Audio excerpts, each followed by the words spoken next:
Hello everyone. सो आज के session में हम डिस्कस करने वाले हैं अपना नया chapter that is animal kingdom, जो प्लांट से, फंजाई से, मोनेरा एंड प्रोटिस्टा से बहुत ही ज्यादा एडवांस और थोड़ा अलग है। ठीक है। और एनिमल किंगडम में वो ऑर्गेनिजम्स इंक्लूड होने वाले हैं जो कि मल्टी सेल्यूलर यूकेरियोट्स तो है, ये मल्टी सेल्यूलर यूकेरियोट्स है like plant and fungi, but इनके केस में एक प्रॉपर्टी ये है कि सेल वॉल ये लैक करते हैं, इनमें सेल वॉल एब्सेंट है जो उनको प्लांट और फंजाई से बिल्कुल डिफरेंशिएट कर देगा। और they follow holozoic mode of nutrition, protozoa से लिंक कर रहा है ना ये मोड ऑफ न्यूट्रिशन, यानी कि ये मल्टी सेल्यूलर यूकेरियोट्स हैं, इनके केस में सेल वॉल एब्सेंट रहेगी और ये holozoic mode of nutrition follow करते हैं। और ऐसी प्रॉपर्टीज रखने वाले we have huge diversity of organisms, यानी कि बहुत बल्क ऑफ ऑर्गेनिजम्स हैं जो ऐसी प्रॉपर्टीज रखते हैं। तो उनको कलेक्टिवली हम स्टडी नहीं कर सकते, उनको स्टडी करने के लिए फर्दर ग्रुप्स में सेग्रीगेट करना जरूरी था। तो अल्टीमेटली किंगडम के बाद उन्हें फाइलम्स में सेग्रीगेट किया गया है। और इस सेशन में हम फाइलम्स के बेसिस के बारे में जानेंगे कि किस बेसिस पे उनको क्लासिफाई किया गया और अल्टीमेटली उन फाइलम्स में रहने वाले ऑर्गेनिजम्स की प्रॉपर्टीज क्या क्या है। तो आगे डिस्कस करेंगे बेसिस ऑफ क्लासिफिकेशन, लेकिन उससे पहले मैं मेंशन करूंगी कुछ फाइलम्स के बारे में, यहाँ पे सेपरेटली मेंशन करूंगी ताकि हम उनको सीक्वेंशियली डिस्कस कर सके अलोंग विद देयर प्रॉपर्टीज। तो ये है वो फाइलम्स, वो 11 फाइलम्स जो कि एनिमल किंगडम में प्रेजेंट रहते हैं, जिसमें से सबसे पहला है Porifera, second Coelenterata, third Ctenophora, Platyhelminthes, then Aschelminthes, उसके बाद आएगा एनेलिडा, ऑर्थ्रोपोडा एंड मोलस्का, और अल्टीमेटली एकाइनोडर्मेटा, उसके बाद हेमिकॉर्डेटा एंड कॉर्डेटा। ये 11 फाइलम्स हैं जो एक कुछ पर्टिकुलर बेसिस पे सेपरेट किए गए हैं और हर एक फाइलम की कुछ प्रॉपर्टीज हैं, कुछ स्पेशलाइज्ड प्रॉपर्टीज हैं, कुछ जनरल प्रॉपर्टीज हैं जो इनको बाकी फाइलम से अलग करते हैं। तो सबसे पहले आगे बढ़ने से पहले हम उन बेसिस के बारे में जानेंगे जिन्होंने जिस बेसिस पे इनको सेग्रीगेट यानी कि सेपरेट किया गया है। तो सबसे पहला basis of classification, basis of classification हमें उन चीजों के बारे में बताता है, उन पॉइंट्स के बारे में बताता है जो कि कंसीडर किए गए इन फाइलम्स को सेपरेट करने के लिए। और हर एक फाइलम में कुछ सेट ऑफ ऑर्गेनिजम्स हैं, वो उन प्रॉपर्टीज को जस्टिफाई करते हैं। कुछ एक्सेप्शंस आपको हर एक फाइलम में दिखेंगे जो प्रॉपर्टीज को प्रॉपर्ली जस्टिफाई नहीं कर पाते, मतलब 100% प्रॉपर्टीज को जस्टिफाई नहीं करते, बट हाँ मेजर प्रॉपर्टीज वो कैरी कर रहे होते हैं जिसकी वजह से उनको एक पर्टिकुलर फाइलम में इंक्लूड कर दिया जाता है। तो सबसे पहला बेसिस ऑफ क्लासिफिकेशन में यहाँ पे डिस्कस करूंगी वो है लेवल ऑफ ऑर्गेनाइजेशन। तो लेवल ऑफ ऑर्गेनाइजेशन में हम बात करेंगे बॉडी लेवल ऑफ ऑर्गेनाइजेशन की, यानी कि बॉडी में सबसे पहला जो लिविंग यूनिट होता है वो होता है सेल। सेल भी अगर इंडिविजुअली रखा जाए एक प्रॉपर एनवायरमेंट में, वो भी सारी मेटाबॉलिक एक्टिविटीज कर सकता है, सस्टेन कर सकता है। तो सेल्यूलर लेवल से लेकर एक ऑर्गेनिज्म लेवल तक हमारे पास लिविंग यूनिट्स होते हैं। ठीक है। तो ये 4 लेवल्स देखे गए हैं। तो कुछ ऑर्गेनिजम्स आपको दिखेंगे जिनमें सेल जो है वो इंडिविजुअली काम कर रहे हैं। मल्टी सेल्यूलर अरेंजमेंट तो जरूर होगा, लेकिन हर एक सेल जो है वो इंडिविजुअली काम करेगा और अपना अपना फंक्शन परफॉर्म करेगा, लेकिन टिश्यू नहीं बनाएगा। और कुछ केसेस में आप देख पाओगे कि टिश्यू बन रहा है लेकिन ऑर्गन तक बात नहीं पहुंची है, और कुछ के केस में ऑर्गन लेवल की कॉम्प्लेक्सिटी आती है लेकिन ऑर्गन सिस्टम्स नहीं बनते, और बाकी ऑर्गेनिजम्स में कंप्लीट एडवांस लेवल आता है यानी कि organ system level of organisation. ये 4 लेवल देखने को मिलते हैं। सेल होगा, टिश्यू नहीं होगा। टिश्यू लेवल तक ऑर्गेनिज्म डेवलप करेगा, ऑर्गन नहीं बनेंगे। ऑर्गन लेवल में ऑर्गन तक डेवलपमेंट होती है लेकिन वो आपस में सिस्टम्स नहीं बनाते, और यहाँ पे प्रॉपर ऑर्गन सिस्टम होता है जैसे कि ह्यूमन के केस में। ठीक है। तो इस सीक्वेंस में बात करते हैं सबसे पहले। तो सबसे पहला और सबसे बेसिक फाइलम जो है एनिमल किंगडम का वो है पॉरीफेरा। तो इसमें सेल्यूलर लेवल ऑफ ऑर्गेनाइजेशन होता है। ठीक है। अब है सीलेंट्रेटा, टीनोफोरा, इसमें रहेगा टिश्यू लेवल ऑफ ऑर्गेनाइजेशन, यानी कि ये 2 फाइलम्स में जितने भी ऑर्गेनिजम्स है वो टिश्यू डेवलप करते हैं बट ऑर्गन नहीं। अब आया ये वाला प्लेटीहेल्मिन्थ्स। प्लेटीहेल्मिन्थ्स में और कुछ ऑर्गेनिजम्स में ऑर्गन भी होता है और रिमेनिंग में ऑर्गन सिस्टम्स भी डेवलप होंगे। तो आपको ऑर्गन और organ system level of organisation Platyhelminthes में दिखेगी। बाकी जो रिमेनिंग है एस्केल्मिन्थ से लेकर कॉर्डेटा तक सब में ऑर्गन सिस्टम डेवलप होगा। तो सेल्यूलर लेवल किस में देखा आपने? सिर्फ पॉरीफेरा में। उसके बाद टिश्यू लेवल किस में था? नेक्स्ट टू में सीलंट्रेटा एंड टिग्नोफोरा। सीलंट्रेटा एंड टिग्नोफोरा में। और उसके बाद ऑर्गन लेवल प्लेटीहेल्मिन्थ्स में। और प्लेटीहेल्मिन्थ्स में ऑर्गन सिस्टम भी है, दोनों है ऑर्गन एंड ऑर्गन सिस्टम। तो मैं यहां पे लिखूंगी प्लेटीहेल्मिन्थ से लेकर कॉर्डेटा तक सब में ऑर्गन सिस्टम भी रहेगा। सो ये पहला बेसिस जो है वो हमने कंप्लीट किया। ठीक है, तो सबसे बेसिक क्या था? पॉरीफेरा। उससे एडवांस लेवल में ही आ रहा है ना, और सेल से ऑर्गन सिस्टम में। फाइन। अब हम इसी तरीके से बाकी बेसिस भी डिस्कस करेंगे। फाइन। अब हम नेक्स्ट बेसिस के बारे में बात करने वाले हैं जो बताएगा कि बॉडी की सिमेट्री कैसी है। So body symmetry. So body symmetry के बारे में बात करें तो एक ऑर्गेनिज्म है हमारे सामने। हम क्या कर रहे हैं? इमेजिनरी एक डॉटेड लाइन या प्लेन बना रहे हैं इस तरीके से। या तो हम इमेजिन कर रहे हैं कि एक डॉटेड लाइन उसकी बॉडी के बीच में से पास कर रही है और उसे दो हिस्सों में डिवाइड कर रही है, या फिर एक इमेजिनरी प्लेन हम इमेजिन कर सकते हैं जो उसकी बॉडी के बीच में से पास करके उसकी बॉडी को दो हिस्सों में डिवाइड कर रहा है। ठीक है, इसे कहते हैं एक्सिस ऑफ डिवीजन, और इस प्लेन को कहा जाता है प्लेन ऑफ डिवीजन, जो इमेजिनरी प्लेन और एक्सिस है। अब अगर ये एक्सिस ऑफ डिवीजन या प्लेन ऑफ डिवीजन यानी कि इमेजिनरी प्लेन बॉडी को दो इक्वल हाफ्स में डिवाइड नहीं कर पा रहा है तो ऑर्गेनिज्म एसिमेट्रिक है, यानी कि उसमें कोई भी सिमेट्री नहीं है। तो पहले तरह के ऑर्गेनिजम्स आपको दिखेंगे एसिमेट्रिक। तो पहली सिमेट्री है एसिमेट्री। इसमें ऑर्गेनिज्म की बॉडी दो इक्वल हाफ्स में डिवाइड नहीं होती है। सो इक्वल हाफ्स नहीं होंगे। ठीक है, और ऐसा अरेंजमेंट आपको देखने को मिलेगा मोस्टली पॉरीफेरा में। तो एनसीईआरटी मेंशन करती है कि मोस्ट ऑफ द पॉरीफेरा, यानी कि मोस्टली पॉरीफेरास में एसिमेट्री रहती है, पर कुछ जो है वो सिमेट्रिकल है। ठीक है, तो मोस्टली पॉरीफेरा में एसिमेट्री है, सब पॉरीफेरम्स एसिमेट्रिक नहीं है।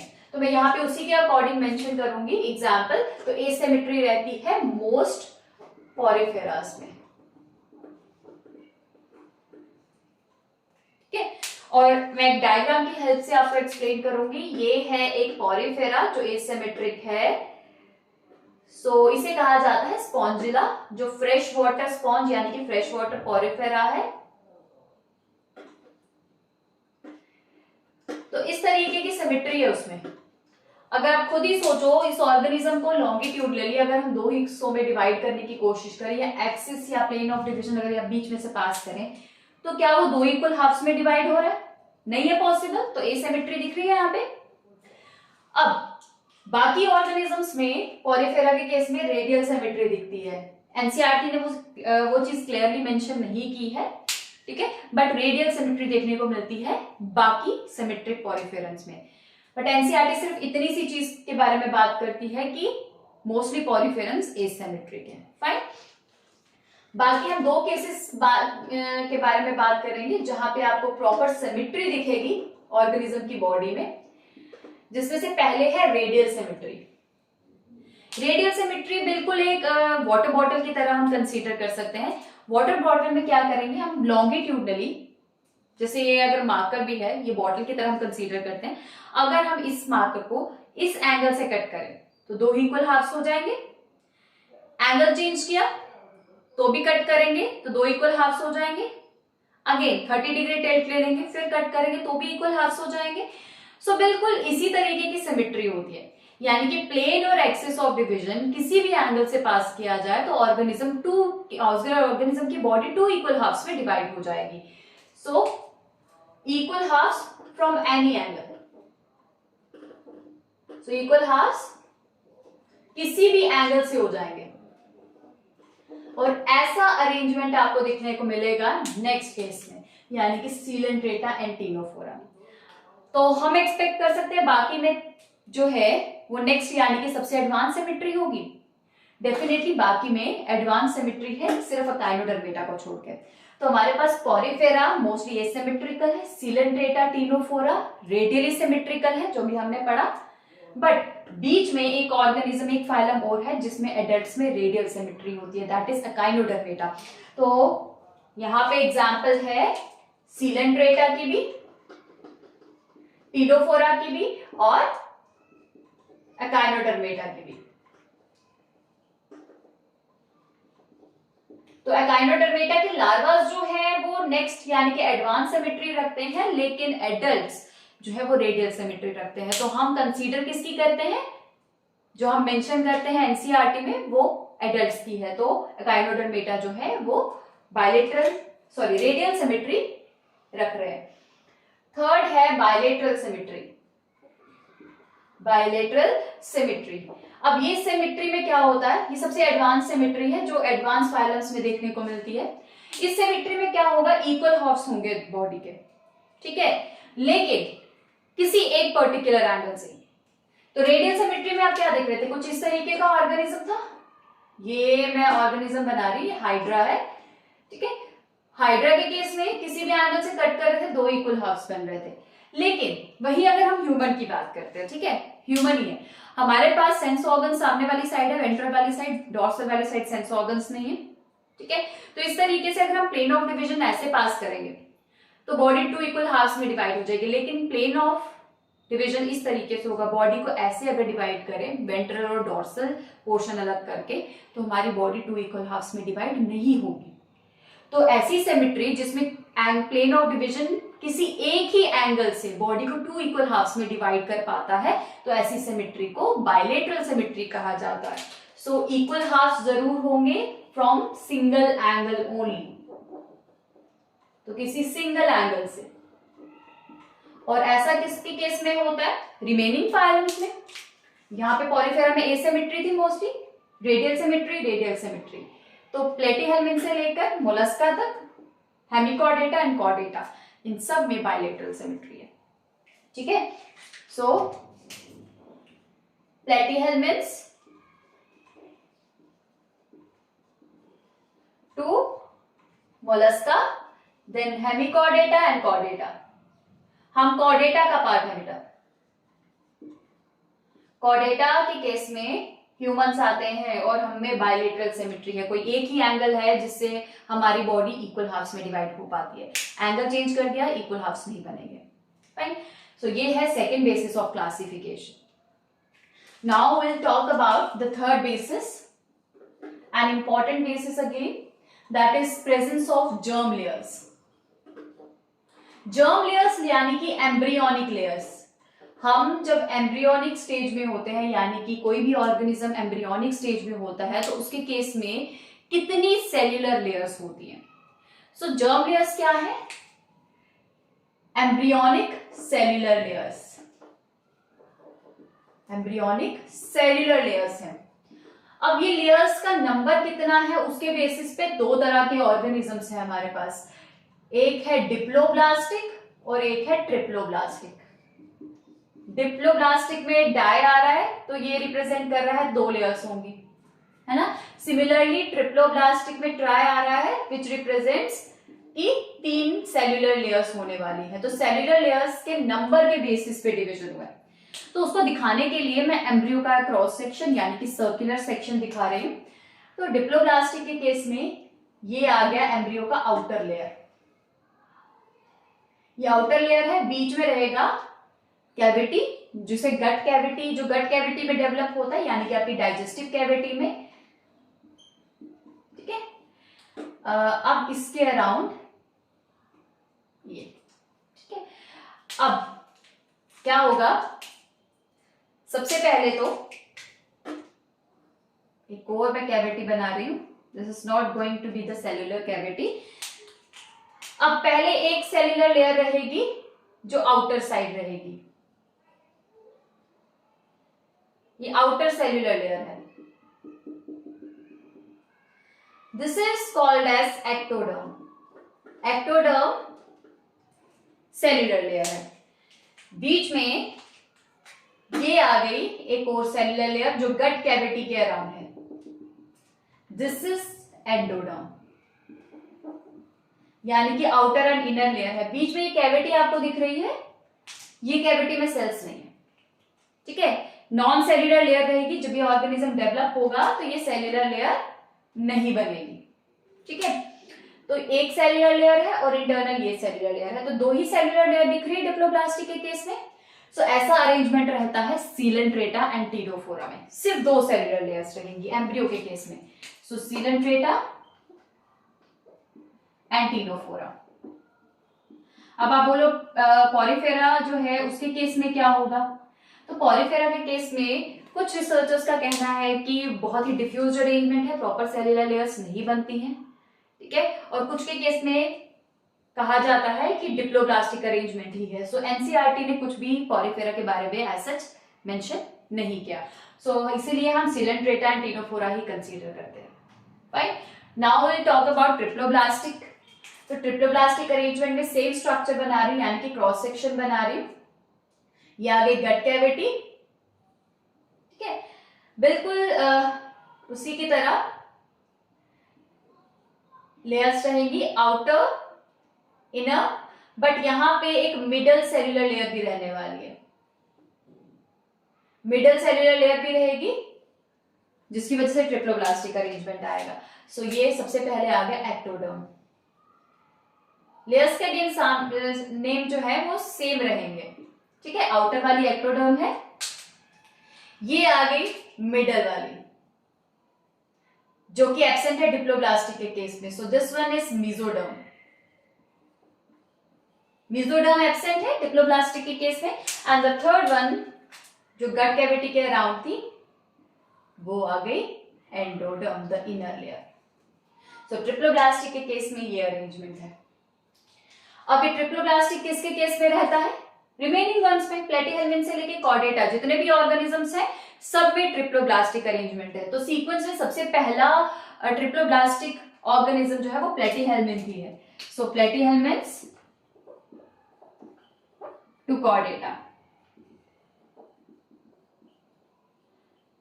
यानी कि एस्केल्मिन्थ्स में भी Annelida, Arthropoda, Mollusca, काइनोडर्मेटा, Hemichordata and Chordata सब में ही ट्रिप्लोब्लास्टिक अरेंजमेंट रहेगा.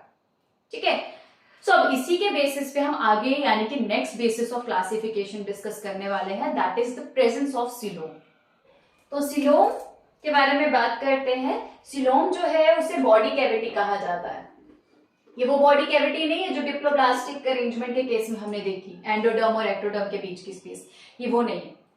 इस सिलोम की कुछ प्रॉपर्टीज हैं. पहले तो ये बॉडी कैविटी जो है ये हम कंसीडर कर रहे हैं एम्ब्रियोनिक स्टेज में ही, but it should be lined by mesoderm. ये मेसोडर्म से लाइंड होनी चाहिए, तभी इसे सिलोम कहा जाएगा. और इसका फंक्शन है टू अकोमोडेट ऑर्गन्स, बॉडी के ऑर्गन्स को अकोमोडेट करना. ठीक है, तो मेन इसकी प्रॉपर्टी है कि it should be lined by mesoderm. तो अब पहले केस में बात करें डिप्लोब्लास्टिक के केस की, तो डिप्लोब्लास्टिक के केस में तो मेसोडर्म है ही नहीं, तो पॉलीफेरा के केस में तो हम इसे कंसीडर ही नहीं कर सकते, है ना, सिलोम होगा ही नहीं. अब सीलेंट्रेटा एंड टीनोफोरा डिप्लोब्लास्टिक है, अगेन मेसोडर्म नहीं है, तो ये भी लिस्ट से आउट है. तो ये भी, इनके केस में भी सिलोम नहीं होगा. अब है बाकी रेस्ट ऑफ द ऑर्गेनिजम्स जो ट्रिप्लोब्लास्टिक है. अब हमें बात करनी है उनके बारे में. ठीक है, सो अब सिलोम के बेसिस पे कौन कौन सी कैटेगरीज है. सबसे पहली कैटेगरी है वो ऑर्गेनिजम्स की जो एसिलोमेट्स है, जिनके पास सिलोम नहीं है. ठीक है, सो इनके केस में बॉडी कैविटी, यानी कि वो बॉडी कैविटी जो मेसोडर्म से लाइन है. ठीक है, वो बॉडी कैविटी नहीं है. तो कौन कौन से ऑर्गेनिजम्स आए? पॉलीफेरा टू टीनोफोरा, ये हमें पता है ना, क्योंकि डिप्लोब्लास्टिक तक के केस में मेसोडर्म नहीं है, तो ये ऑर्गेनिज्म तो डेफिनेटली है. लेकिन जहां से ट्रिप्लोब्लास्टिक ऑर्गेनिजम्स शुरू हो रहे हैं वहां पे भी एक फाइलम ऐसा है जो कि सिलोम नहीं रखता, वो है सीक्वेंस में प्लेटीहेल्मिन्थ्स.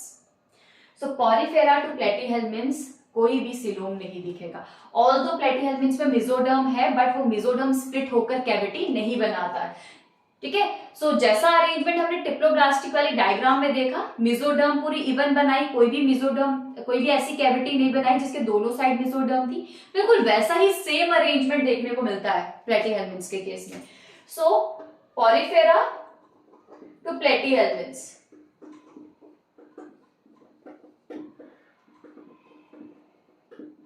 सो 2020 का क्वेश्चन पेपर है, उसमें ये क्वेश्चन भी पूछा गया कि हमारे पास कौन सा ऐसा ऑर्गेनिज्म है जो ट्रिप्लोब्लास्टिक तो है लेकिन उसके केस में सिलोम नहीं है, तो वो प्लेटीहेल्मिन्थ्स है। राइट, सीक्वेंस से पहला ऑर्गेनिज्म जो ट्रिप्लोब्लास्टिक है बट स्टिल सिलोम की फॉर्मेशन नहीं होती है उस केस में। नाउ द नेक्स्ट कैटेगरी उन ऑर्गेनिजम्स की जिनके पास सिलोम होता है, लेकिन बीच में एस्केल्मिन्थ जो है वो एक ऐसा ऑर्गेनिज्म है जिसमें सिलोम की फॉर्मेशन तो होती है लेकिन वो सिलोम कंप्लीटली बनता नहीं है, एक पाउच की फॉर्म में रह जाता है। तो मतलब इनके केस में ट्रू सिलोम नहीं है, फॉल्स सिलोम है। सो नेक्स्ट कैटेगरी इसी एस्केल्मिन्थ्स की है, यानी कि स्यूडोसिलोमेट्स की। Pseudocoelomates, pseudo term represents false, ठीक है। सो स्यूडोसिलोमेट्स वो ऑर्गेनिजम्स होते हैं जिनके पास फॉल्स सिलोम होता है। फॉल्स सिलोम मतलब पाउचेस की फॉर्म में, जिसमें मेसोडर्म जो है वो पाउचेस की फॉर्म में होगा। So mesodermal pouches are there. So diagram की हेल्प से रिप्रेजेंट करते हैं स्ट्रक्चर को। अगेन मैं एम्ब्रियोनिक स्ट्रक्चर ले रही हूं। This is the outer layer, the gut cavity, endoderm वैसा ही रहेगा और एक्टोडर्म वैसा ही रहेगा, उसमें कोई चेंज नहीं है, ठीक है। बट बीच में जो मेसोडर्म है वो पाउच की फॉर्म में रहेंगे, ठीक है। So these are mesodermal pouches.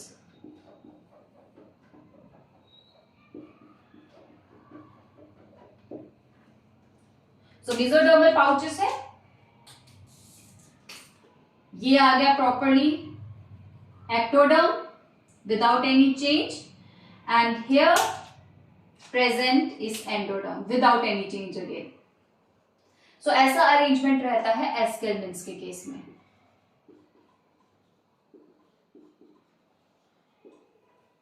Fine.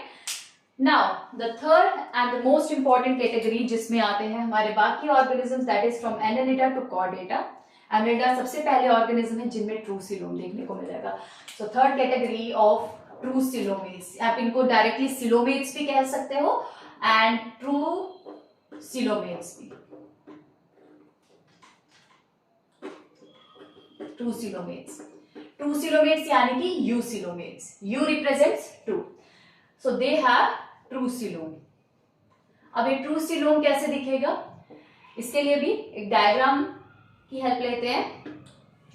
अब ये है outer wall like other embryos, बीच में गट कैविटी रहेगा, एंडोडर्म विदाउट एनी चेंज है और एक्टोडर्म भी। अब मेसोडर्म कैसा है, इस तरीके से ये आ गया मेसोडर्म, जो कि कंप्लीटली स्प्लिट कर जाता है टू फॉर्म कैविटी, यानी कि कैविटी होगी, ये है ट्रू सिलोम, यानी कि ये बीच की कैविटी जो दिख रही है और ये आपको ग्रीन कलर के जो बॉर्डर्स दिख रहे हैं, this represents mesoderm. This is the mesodermal lining with which lines the cavity, that is true cavity. This is true coelom. Okay, true coelom. और ऐसा देखने को मिलेगा from Annelida to Chordata. So Annelida से Chordata तक।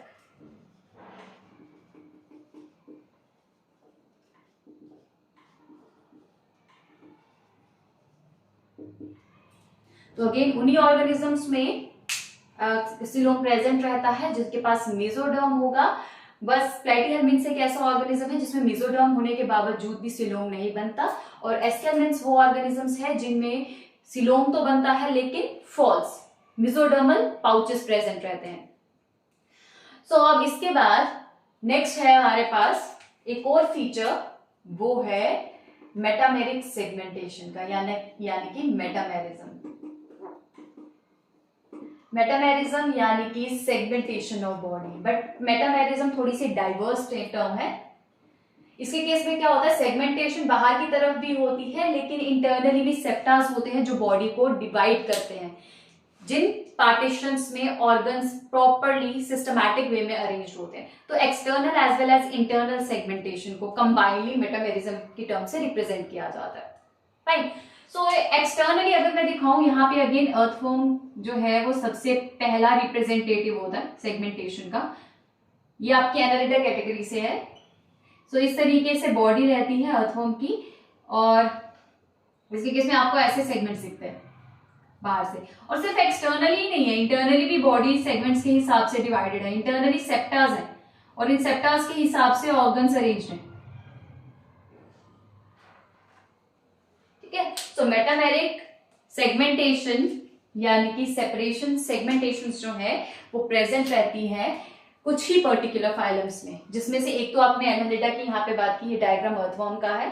सो Annelida, दूसरा Arthropoda and तीसरा Chordata. सिर्फ ये 3 फाइलम्स है जिनमें सेगमेंटेशन देखने को मिलेगा। Rest of the phylums lack metameric segmentation. ठीक है। सो कौन कौन से हैं, एनालिडा,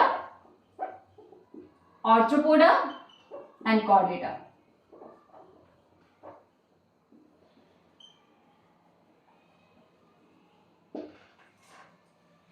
हम इनको बिल्कुल अलग अलग सेपरेटली डिस्कस कर रहे हैं एग्जाम्पल्स को, but it is quite easy to learn this particular examples जब आप उसको टेबुलर फॉर्म में रिप्रेजेंट करेंगे। तो टेबुलर फॉर्म में इसे लर्न करना ज्यादा इजी है।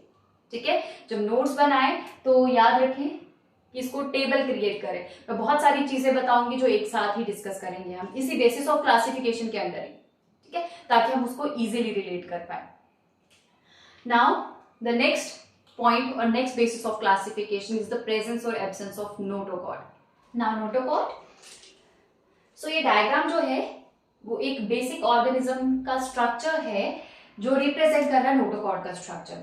सो ये है इसका डॉर्सल पार्ट ऑर्गेनिज्म का, ये वेंट्रल पार्ट है, जिसमें से ये स्ट्रक्चर जो आपको दिख रहा है ग्रीन पार्ट, ये hollow structure, this is the nerve cord. ये नर्व कॉर्ड है जो डॉर्सली प्रेजेंट है। और सब डॉर्सली ये आपको जो सॉलिड स्ट्रक्चर दिख रहा है without any cavity, this is the notochord. So notochord nerve cord नहीं होती। नोटोकॉर्ड एक डिफरेंट स्ट्रक्चर है जो डॉर्सल पार्ट को सपोर्ट करने के लिए होता है। सो नोटोकॉर्ड जो है वो मेसोडर्मली ओरिजिनेटेड स्ट्रक्चर है। ये मेसोडर्म से ओरिजिनेट होता है। So mesodermally originated structure is meant to support the dorsal part of the body.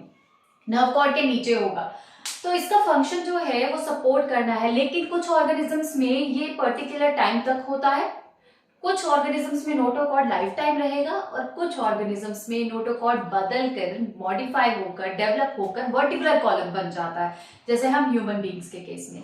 So notochord is the mesodermally originated structure which forms to support the body in the form of notochord itself, या फिर वो vertebral column में change हो जाएगी।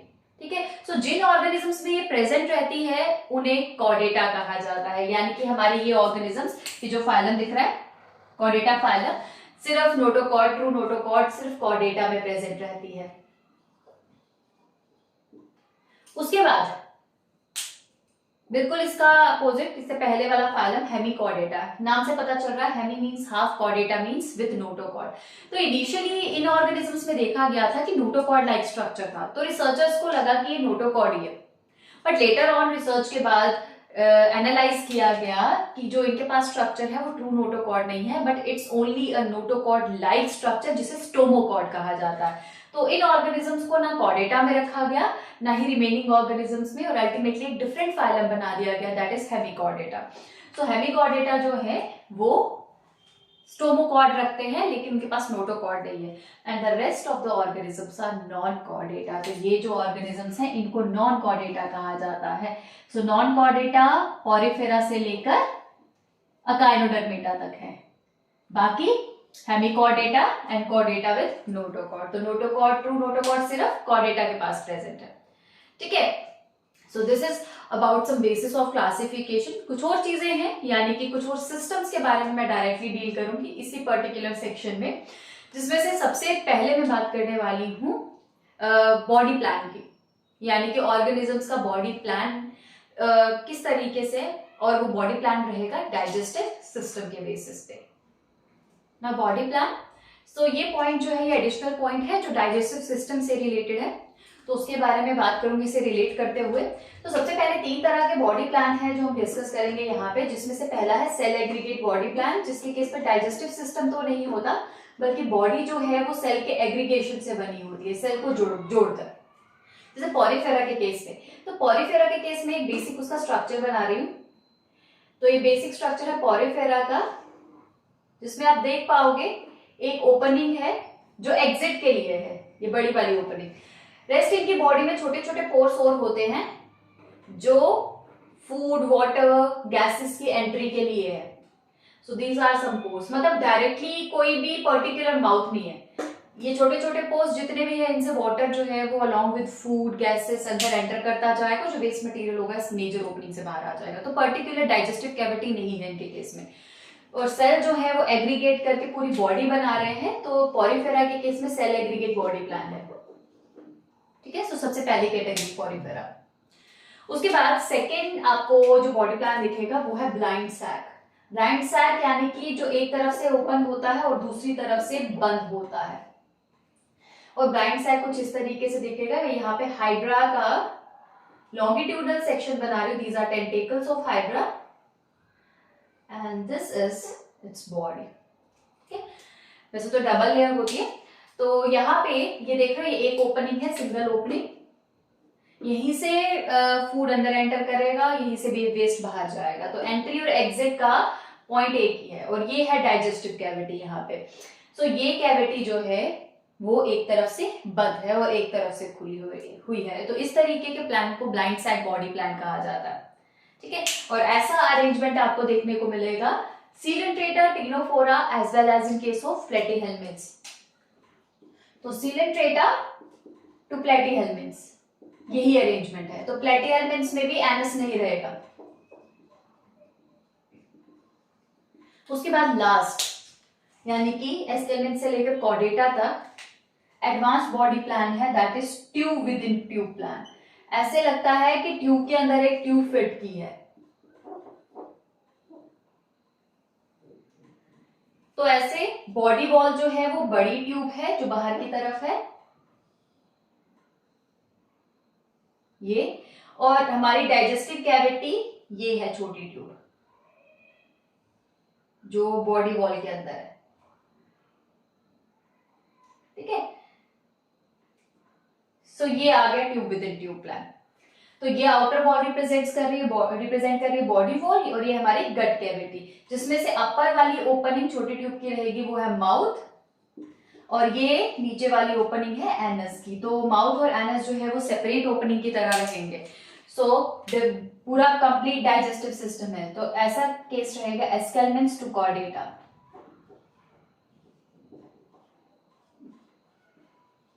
एस्केल्मिन्थ्स to Chordata यानी कि यहां से लेकर यहां तक पूरा ट्यूब विद ट्यूब प्लान है। तो इसको रिलेट करते हैं डाइजेस्टिव सिस्टम के साथ, यानी कि जितने भी आपको ऑर्गेनिजम्स दिखेंगे उनमें डाइजेस्टिव सिस्टम कैसा रहेगा।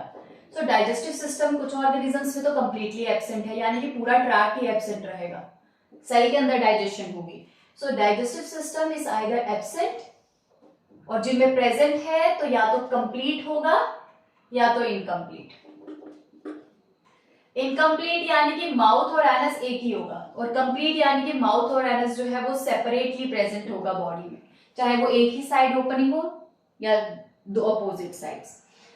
ठीक है, तो यहाँ पे देख रहे हो पॉरीफेरा के केस में हमने सिंपली बात की कोई डाइजेस्टिव ट्रैक्ट नहीं है, कोई पर्टिकुलर माउथ की ओपनिंग नहीं है, कोई पर्टिकुलर एनस नहीं है। सो यहाँ पे आप देख पा रहे हो absent digestive system in case of Porifera.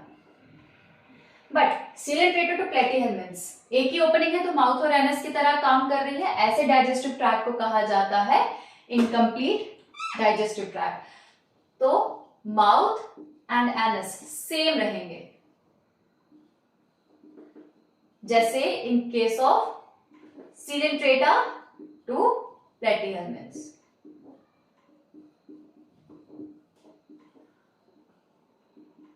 ठीक है, और उसके बाद कंप्लीट जिसमें माउथ और एनस बिल्कुल अलग अलग रहेंगे, जैसे कि tube with in tube plan में है। सो माउथ और एनस आर सेपरेट, बिल्कुल अलग अलग रहेंगे। चाहे जैसे मैंने कहा, चाहे वो एक साइड ओपन हो, चाहे वो बिल्कुल अपोजिट साइड्स ओपन हो रहे हैं, ठीक है, बट ओपनिंग अलग अलग होंगी। So from Aschelminthes to Chordata complete है।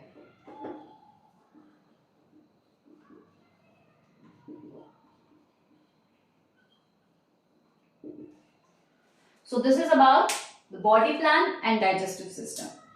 और ऐसा ही कुछ सेपरेशन आपको सर्कुलेटरी सिस्टम के केस में भी देखने को मिलेगा। Now the circulatory system. So circulatory system की बात करें तो कुछ ऑर्गेनिजम्स में ये सर्कुलेटरी सिस्टम कंप्लीटली एब्सेंट रहता है। एब्सेंट किसके केस में रहेगा? From Porifera to Aschelminthes. Porifera से लेकर एस्केलमेंट्स तक किसी में भी सर्कुलेटरी सिस्टम प्रेजेंट नहीं है। उसके बाद हमारे पास रेस्ट ऑफ द ऑर्गेनिजम्स में सर्कुलेटरी सिस्टम है, बट कुछ ना कुछ डिफरेंसेस हैं। तो सबसे पहले जिनमें प्रेजेंट है तो किस तरीके का सर्कुलेटरी सिस्टम मिलेगा? तो एक तरह का सर्कुलेटरी सिस्टम होता है ओपन सर्कुलेटरी सिस्टम, और दूसरी तरह का सर्कुलेटरी सिस्टम होता है क्लोज सर्कुलेटरी सिस्टम। तो ये दो तरह के सिस्टम्स प्रेजेंट है एनिमल किंगडम में। हमारे पास यानी कि ह्यूमन बींग्स के पास क्लोज सर्कुलेटरी सिस्टम होता है। तो पहले जान लेते हैं कि किस तरीके का अरेंजमेंट रहता है इस सिस्टम्स में। तो ओपन सिस्टम में क्या रहेगा? एक पंपिंग ऑर्गन, कोई भी पंपिंग स्ट्रक्चर रह सकता है, एक या मल्टीपल। अब इससे क्या होगा? आर्टरी आएगी और आर्टरी ब्लड सप्लाई करेगी टू द बॉडी पार्ट्स। और किस तरीके से? ये डायरेक्टली बॉडी कैविटी में पूरा का पूरा ब्लड रिलीज कर देगी। बॉडी कैविटी जिसमें बॉडी ऑर्गन्स प्रेजेंट है, बॉडी टिश्यूज प्रेजेंट है, वहां पे डायरेक्टली ये आर्टरीज आकर ब्लड को पोर कर लेंगी। सो दिस इज आर्टरी। अभी आर्टरी जो ब्लड लेकर आ रही है वो डायरेक्ट टिश्यू के कांटेक्ट में आएगा। ये सारे टिश्यूज हैं, यहाँ पे टिश्यूज के कांटेक्ट में ब्लड आएगा और डायरेक्ट टिश्यू से जितना भी मटेरियल है वो सारा एक्सचेंज करेगा। अब जो वेन होंगी वो वापस से ब्लड पंपिंग ऑर्गन के पास ले जाएंगी और अकॉर्डिंगली वो क्लीन होगा, यानी कि ऑक्सीजनेट होगा, वो दोबारा आर्टरी के थ्रू आएगा। तो सिंपल सी बात है, जितना भी ब्लड एक्सचेंज होगा, जितनी भी चीजें एक्सचेंज होगी, वो ब्लड और टिश्यू के डायरेक्ट कांटेक्ट की वजह से होगी। तो ऐसा अरेंजमेंट आपको देखने को मिलेगा from Arthropoda to Hemichordata. Arthropoda से लेकर हेमिकॉर्डेटा तक ये अरेंजमेंट है। सो ऑर्थ्रोपोडा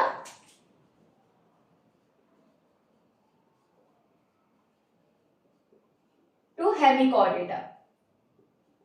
इनके केस में क्या रहेगा? ट्रू सीलोम रहेगा, और ये ट्रू सीलोम में body tissues, body organs present होंगे। डायरेक्टली ब्लड सीलोम में आएगा, पूरा सीलोम फिल हो जाएगा और अल्टीमेटली हमारे पास टिश्यू डायरेक्ट कांटेक्ट में ब्लड में आके एक्सचेंज करेंगे और वेन के थ्रू वापस चला जाएगा। कुछ ना कुछ चीजें हैं, कुछ एक्सेप्शंस पे हैं। आप एकाइनोडर्मिटा के केस में भी कुछ एक्सेप्शन देख पाओगे। पूरा का पूरा कंप्लीट सीलोम ब्लड से फिल्ड नहीं होता है, छोटे छोटे चैनल्स हैं उसमें, बट बेसिक अरेंजमेंट ये रहता है, कैविटी में ब्लड आता है, ठीक है। बट क्लोज सिस्टम में अपोजिट है। क्लोज सिस्टम में क्या होगा? ब्लड डायरेक्ट कांटेक्ट में नहीं आता। पंपिंग ऑर्गन से ब्लड जो आएगा, जो भी ब्लड पंपिंग ऑर्गन की हेल्प से आया पंप होकर, वो आर्टरी के थ्रू पहुंचेगा कहां पे? ब्लड कैविटी, बॉडी कैविटी में। ये है बॉडी कैविटी जहां पे टिश्यूज हैं, ऑर्गन्स हैं, ठीक है। अब अकॉर्डिंगली वेन वापस लेके जाएंगे ब्लड को, वेन ले गए वापस आफ्टर एक्सचेंज। लेकिन जो ब्लड होगा वो टिश्यू के डायरेक्ट कांटेक्ट में नहीं आएगा। अब क्या होगा? इस आर्टरी और वेन को जोड़ने के लिए कुछ वेसल्स होंगी बीच में भी, जिसे कैपिलरीज कहा जाता है, जो एक्सचेंज करती हैं टिश्यू के साथ ब्लड। तो ब्लड टिश्यू के डायरेक्ट कांटेक्ट में नहीं आ रहा है, यानी कि जितना भी ऑर्गन है, उसका टिश्यू पार्ट है, सेल्यूलर पार्ट है, वो ब्लड के डायरेक्ट कांटेक्ट में ना आकर कैपिलरी में मूव करता है और जितना भी एक्सचेंज है कैपिलरी के थ्रू ही करेगा। तो टिश्यू के कांटेक्ट में ब्लड नहीं आ रहा है। तो इस तरीके के सिस्टम को क्लोज सर्कुलेटरी सिस्टम कहा जाता है, और ये प्रेजेंट होता है एनालिडा में एंड कॉर्डेटा में। इन दोनों के केस में, यानी कि एनालिडा एंड कॉर्डेटा। बीच में जो है Arthropoda, Mollusca, काइनोडर्मेटा and Hemichordata open circulatory system है, बाकी एस्केलमेंट्स तक कोई सर्कुलेटरी सिस्टम नहीं रहेगा। सो अब हम बात करेंगे रिमेनिंग एक्सक्रीटरी रेस्पिरेटरी एस्पेक्ट्स की related to the animal kingdom. So next respiratory system है। तो अभी तक हम बात कर चुके डाइजेस्टिव सिस्टम की, उसका अरेंजमेंट कैसे रहा था, और सर्कुलेटरी सिस्टम की भी। अब हम बात करेंगे कि इन पर्टिकुलर फाइलम्स में, यानी कि इन 11 फाइलम्स में रेस्पिरेटरी स्ट्रक्चर्स कौन कौन से हैं। पहले तो आप कुछ फाइलम्स में देख पाओगे कि स्पेशलाइज्ड रेस्पिरेटरी स्ट्रक्चर्स हैं ही नहीं, यानी कि एब्सेंट रहेंगे। तो मतलब प्रॉपरली स्पेशलाइज्ड स्ट्रक्चर रेस्पिरेशन यानी कि गैसेस से एक्सचेंज करने के लिए कोई भी स्ट्रक्चर डेवलप नहीं हुआ है। तो पॉरीफेरा से लेकर एस्केलमेंट्स तक आप कोई भी स्पेशलाइज्ड रेस्पिरेटरी स्ट्रक्चर नहीं देखोगे। So porifera to aschelminthes respiratory structure absent है। ऑल्दो गैसेस एक्सचेंज होता है, बॉडी डिफ्यूजन से होता है, बट कोई भी स्पेशलाइज्ड स्ट्रक्चर नहीं होगा। But rest of the organisms यानी कि फ्रॉम एनालिडा टू कॉर्डेटा कोई ना कोई रेस्पिरेटरी स्ट्रक्चर डेवलप हुआ है। तो एक एक करके उनके बारे में यहीं पे बात करते हैं। सो सबसे पहले है एनालिडा। एनालिडा के केस में आप देख पाओगे क्यूटेनियस रेस्पिरेशन। क्यूटेनियस मतलब इनके केस में स्किन जो है वो इस तरीके से स्पेशलाइज्ड है कि वो स्किन रेस्पिरेटरी फंक्शन कर पाती है। सो क्यूटेनियस रेस्पिरेशन रहेगी। नेक्स्ट आप देख पाओगे ऑर्थ्रोपोडा। ऑर्थ्रोपोडा के केस में डिफरेंट स्ट्रक्चर है एक्वेटिक ऑर्गेनिजम्स और टेरेस्ट्रियल ऑर्गेनिजम्स के लिए। सो एक्वेटिक ऑर्गेनिजम्स में आप देख पाओगे gills, book gills, book lungs and बहुत इंपॉर्टेंट टेरेस्ट्रियल ऑर्गेनिजम्स के लिए ट्रैकिया। इंसेक्टा के केस में ट्रैकिया जो है वो इंपॉर्टेंट स्ट्रक्चर है for exchange of gases. So Arthropoda के केस में आप डिफरेंट स्ट्रक्चर देख पा रहे हो। Now the next one Mollusca. Mollusca के केस में एक कॉमन स्ट्रक्चर है जो एक्सक्रीशन के लिए भी काम करेगा और रेस्पिरेशन के लिए भी, that is feather gills. So NCERT mention करती है कि इन ऑर्गेनिजम्स के पास फेदर लाइक गिल्स हैं जो रेस्पिरेशन और एक्सक्रीशन दोनों का काम करेगी। अगेन याद रखेंगे इन स्ट्रक्चर्स को, जितने भी इंफॉर्मेशन, जितने भी स्ट्रक्चर्स एक्सक्रीटरी हैं, रेस्पिरेटरी हैं, वो आपको सबके केस में याद करने हैं। सो एनसीईआरटी ने जितनी भी इंफॉर्मेशन दी है वो अच्छे से पढ़ेंगे, क्योंकि जो आप एक पैटर्न देख पाओगे नीट के केस में, वहां पे कंपैरेटिव टेबल दिया होता है जिसमें उनके स्ट्रक्चर्स मैच करने होते हैं, यानी कि रेस्पिरेटरी स्ट्रक्चर दिया है, एक्सक्रीटरी स्ट्रक्चर दिया है, उसे मैच करना। सो ऐसा पैटर्न जो है बहुत बार देखा गया है क्वेश्चन में, तो ये स्ट्रक्चर्स याद होने चाहिए। नाउ उसके बाद है हमारे पास अकाइनोडर्मेटा। अकाइनोडर्मेटा के पास ट्यूब फीट्स होते हैं for respiratory purpose. So tube feets, इन सब चीजों के बारे में हम बात करेंगे, इनके स्ट्रक्चर्स के बारे में भी बात करेंगे। और उसके बाद हेमिकॉर्डेटा। हेमिकॉर्डेटा के पास रहेंगे अल्टीमेटली गिल्स। एक्वेटिक ऑर्गेनिजम्स है, सो गिल्स प्रेजेंट रहते हैं। बट कॉर्डेटा में आपको वैरायटी ऑफ ऑर्गेनिजम्स मिलेंगे। यहाँ पे कॉर्डेटा के केस में आपको फिशेस भी मिलेंगी, कॉर्डेटा के केस में शार्क्स भी हैं, एम्फीबियंस भी हैं, और अल्टीमेटली हमारे जैसे ह्यूमंस और other animals like rat, cat, tiger, ये सब ऑर्गेनिजम्स कॉर्डेटा से बिलोंग करते हैं। तो आपको गिल्स भी देखने को मिलेंगे एंड आपको लंग्स भी प्रॉपरली डेवलप दिखेंगे इस पर्टिकुलर फाइलम में। क्योंकि हमें कॉर्डेटा जो है वो क्लास लेवल तक डील करना है, तो आप इन स्ट्रक्चर्स के बारे में डिटेल में भी बात करोगे, ठीक है। So this is about the respiratory system. तो आप देख पा रहे हो कि कितने डिफरेंट स्ट्रक्चर्स हैं जो रेस्पिरेशन। सो अब एक्सक्रीशन के लिए we have different structure from platyhelminthes to chordata. But porifera से लेके टिनोफोरा तक बात करें तो इन ऑर्गेनिजम्स के पास कोई भी स्पेशलाइज्ड एक्सक्रीटरी स्ट्रक्चर नहीं है। बॉडी डिफ्यूजन के थ्रू ही वेस्ट बॉडी से बाहर निकल जाता है, बट इन सब ऑर्गेनिजम्स के पास कोई ना कोई डिफरेंट स्ट्रक्चर है। वैसे तो एनसीईआरटी एक चीज मेंशन करती है कि अकाइनोडर्मेटा के पास भी कोई भी एक्सक्रीटरी स्ट्रक्चर एब्सेंट है, और हम उसी के अकॉर्डिंग अब यहाँ पे मेंशन करेंगे, क्योंकि हमें नीट के सिलेबस के लिए हमेशा एनसीईआरटी ही रेफर करना पड़ता है। तो नीट के अकॉर्डिंग कोई भी स्पेशलाइज्ड स्ट्रक्चर यहाँ पे एब्सेंट है, एक्सक्रीटरी स्ट्रक्चर अकाइनोडर्मेटा के केस में। तो एडिशनली प्लेटीहेल्मिन्थ से लेकर कॉर्डेटा तक अब बात करते हैं। तो प्लेटीहेल्मिन्थ में सबसे पहले तो फ्लेम सेल्स है। उसके बाद एस्केल्मेंट्स के पास एच शेप ड्रेनेड सेल्स है। एनसीईआरटी ने कुछ भी मेंशन नहीं किया है, बट मैं आपके रेफरेंस के लिए यहाँ पे मेंशन कर देती हूँ, एच शेप ड्रेनेड सेल्स, ठीक है, ड्रेनेड सेल्स जो कि ट्यूब लाइक होते हैं। यहां से आप कनेक्ट कर पाओगे एनसीईआरटी के साथ, tube like structures. Now the Annelida, Annelida के केस में एक्सक्रीशन के लिए प्रेजेंट रहता है नेफ्रीडिया। नाउ ऑर्थ्रोपोडा, इनके पास है मैल्फिजियन ट्यूब्यूल्स जो मेन स्ट्रक्चर है। Otherwise some have coxal glands as well। तो मैल्फिजियन ट्यूब्यूल्स इसमें सबसे ज्यादा इंपॉर्टेंट टर्म है, यानी कि important structure for excretion. Mollusca के केस में फेदर गिल्स, जैसे हमने बात की रेस्पिरेशन के केस में भी फेदर गिल्स काम कर रहे हैं, तो एक्सक्रीशन के केस में भी एनसीईआरटी यही कहती है कि feather gills are required for the excretion purpose. Now Echinodermata के केस में अगेन एब्सेंस है कोई भी स्पेशलाइज्ड एक्सक्रीटरी स्ट्रक्चर की। अदरवाइज हम बात करें तो ट्यूफिट ही थोड़ा बहुत एक्सक्रीशन कर लेते हैं, ठीक है, बट एनसीईआरटी जो मेंशन कर रही है हमें उसी के अकॉर्डिंग चलना है।